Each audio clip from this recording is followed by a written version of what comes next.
Şükür sana Allah'ım, bugünüme sabahıma.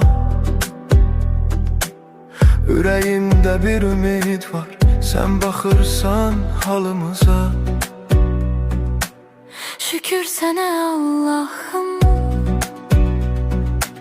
yolumu düz saxla hər an. Qəlbim yorulsa da bəzən sən verirsən mənə güman. Bir addım atıram, yenə sınaq çıxır. Dünya bəzən gülür, bəzən də yandırır. Amma mən bilirəm, tək deyiləm heç vaxt.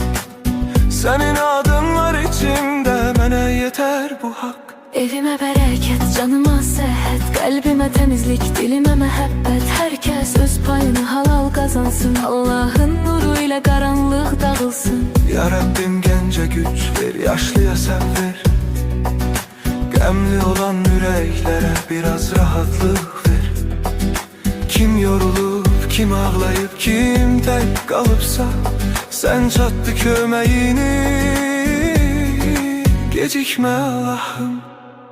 Şükür sənə Allah'ım, bugünümə sabahıma.